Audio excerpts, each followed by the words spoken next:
Herkese merhabalar, ben Huri. Huri Metek Mutfak'ta mutfağıma hoş geldiniz.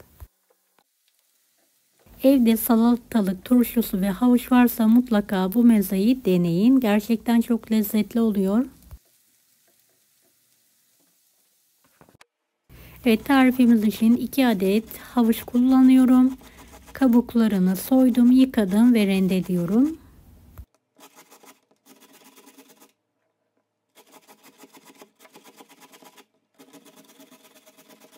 Beni hangi ülkeden veya şehirden izliyorsunuz merak ediyorum. Yoruma yazarsanız sevinirim.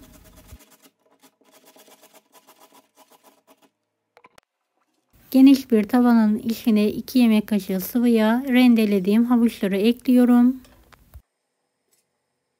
Havuçları şöyle yumuşayana kadar soteleyelim.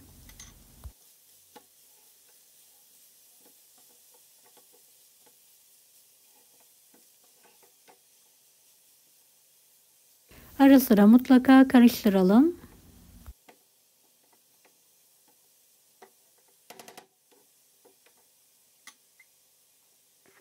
İki adet salatalık turşum var, rendeliyorum.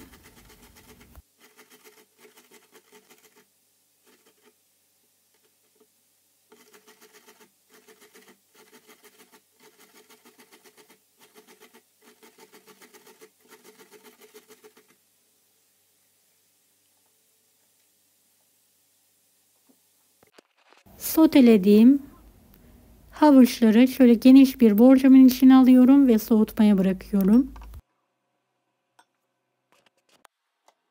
Aynı tavaya biraz sıvı yağ gezdirdikten sonra salatalık turşumu kavuruyorum.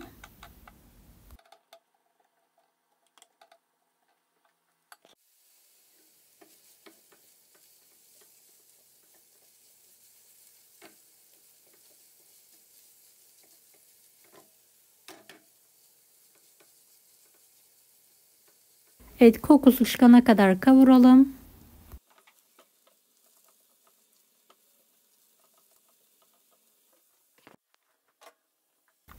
Havuçların üstüne ekliyorum.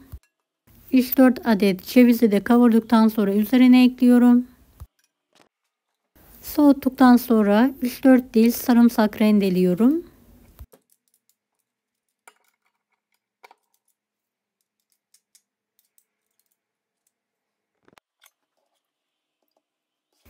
Dört yemek kaşığı yoğurt, 1 yemek kaşığı kadar mayonez ekliyorum. Biraz tuz ekledikten sonra karıştırıyorum.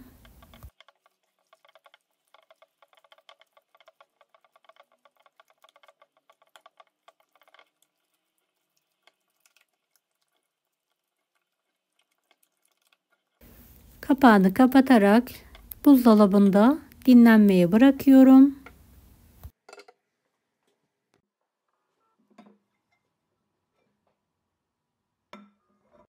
Evet, servise yakın tekrardan karıştıralım ve tabaklara pay edelim.